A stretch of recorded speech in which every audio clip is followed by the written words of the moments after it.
असली सनातन के हितैषी संत रामपाल जी महाराज जी है। तो साहब जी राम राम सभी को। आइए इस वीडियो में दिखाने के लिए जा रहे हैं कि संत रामपाल जी महाराज का सत्संग हो रहा है।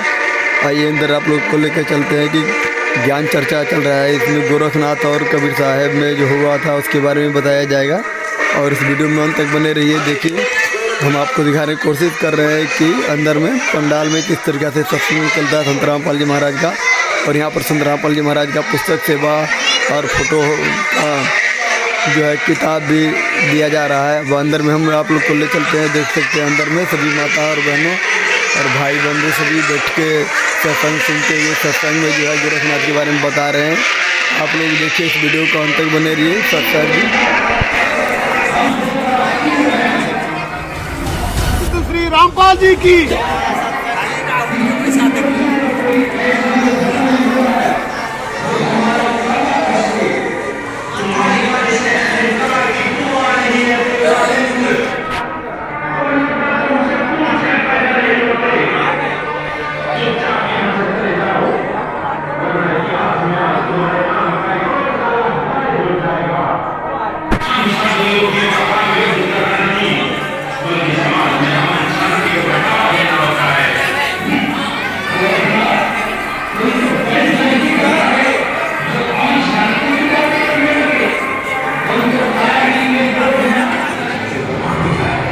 इसी सृष्टि रचना के आधार पर ये दुनिया श्रद्धालु कह रही है कि सृष्टि की रचना परमात्मा ने जिनका नाम है कबीर।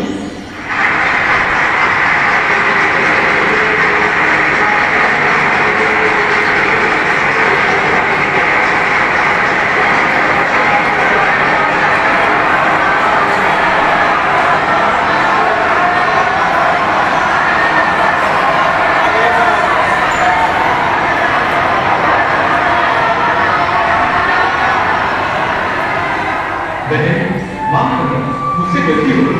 असल में हिंदू के लोगों में इंग्लिश है जो हमें शास्त्रों के विरुद्ध मुक्ति बता रहा है। आपने तो हमारी आंखें खोल दी। बहुत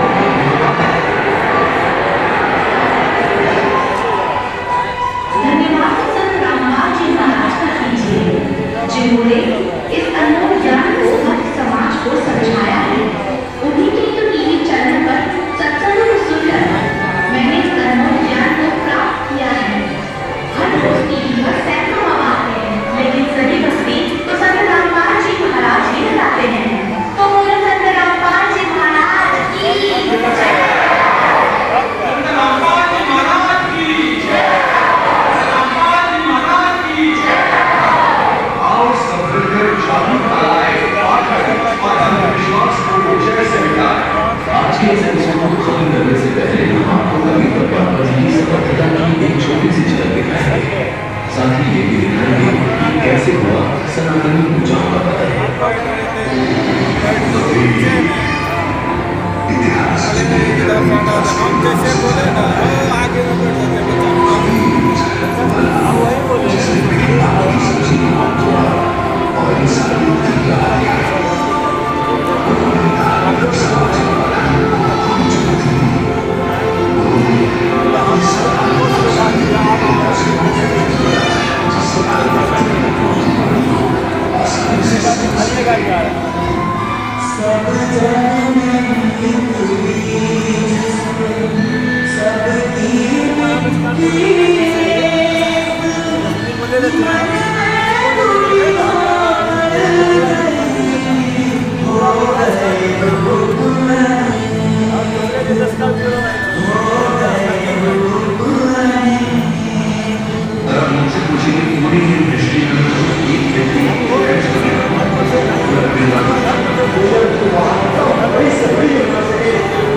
कलयुग में नहीं हुआ होता तो वेद रूप और कलयुग की ओर देकर भक्ति को रसातल में पहुंचा देता।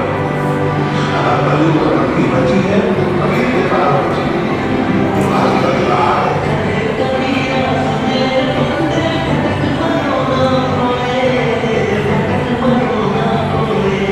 ऐसे ही लोगों में से एक जिनके जीवन में कबीर साहिब जी भगवान के पर्याय हैं। आइए सुनते हैं विश्व प्रसिद्ध पाकिस्तानी सूफी मय गुलाम फरुद्दीन अयाज अल हुसैनी जी को, जिनके जीवन का आधार है बच्चे।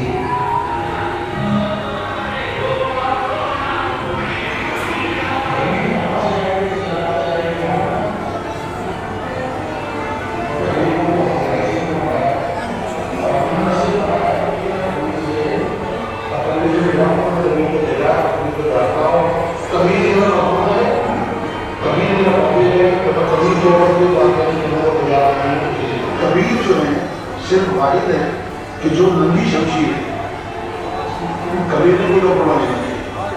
कबीर ने जो देखा वो कहा और जो सच देखा वो कहा और सच के अलावा कुछ नहीं कहा।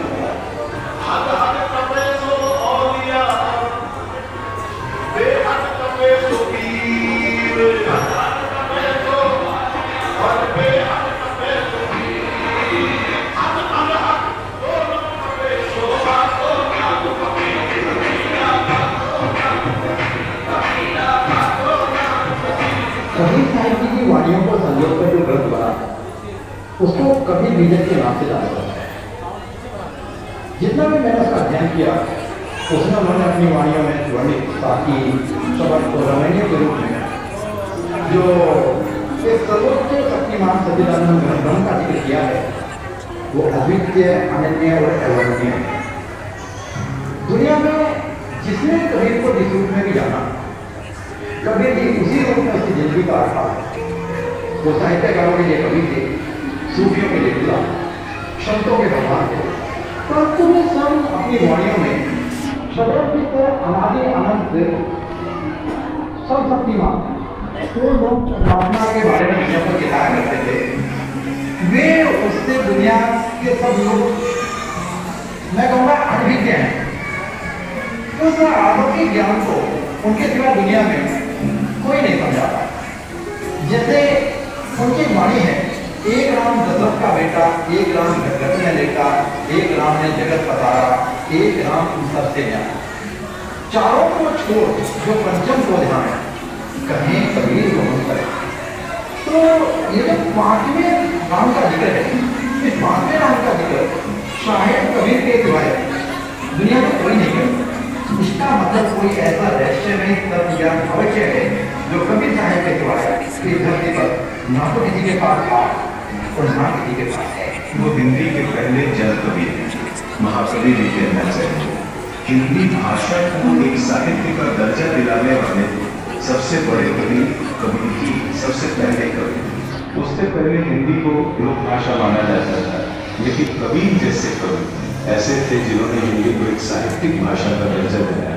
वो भी ऐसी भाषा में जो सीधी सरल भाषा थी, और वो भाषा ऐसी हो गई कि आप देखें कि बहुत सारे संप्रदाय उसको धार्मिक संदेश की तरह ग्रहण करते हैं।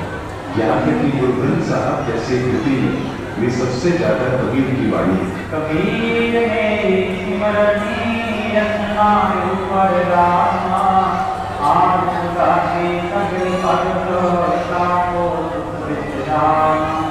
कबीर की कविताई में, की शायरी में चुम्बकत्व है, चुम्बक खींचता है। ये कबीर की बहुत बड़ी खूबी थी और यही वजह है कि कबीर आज भी जिंदा है और न जाने कितने हजारों लाखों साल जिंदा है। इसी सफर के तहत हमारी खोजबीन में हमें पुस्तक मिली कबीर की परमेश्वर। पुस्तक का शीर्षक ही झंझोर रहने वाला था। इसमें स्वयं कबीर जी को परमेश्वर बताया गया है। 14वीं शताब्दी से लेकर 21वीं शताब्दी तक 600 वर्षों के इस कालखंड में हमें किसी भी व्यक्ति की ऐसी कोई रिसर्च नहीं मिली जो सार्वजनिक तौर पर कबीर जी को भगवान बता रहा हो। लेकिन इस पुस्तक में विभिन्न प्रमाणों के साथ 100% कबीर साहिब जी को भगवान होने का दावा किया गया है। पुस्तक में कबीर साहिब के बारे में जितना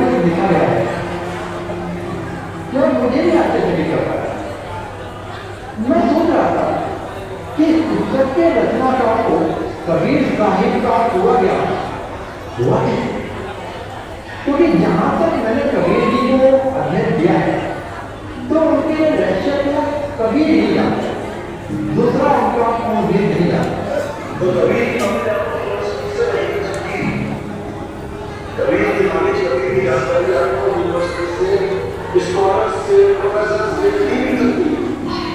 कभी भी आपको पास किया। दर्शकों, समाज का एक बहुत बड़ा वर्ग भक्ति मानव को सिद्ध और चमत्कारों से तुलना करके भी देखता है।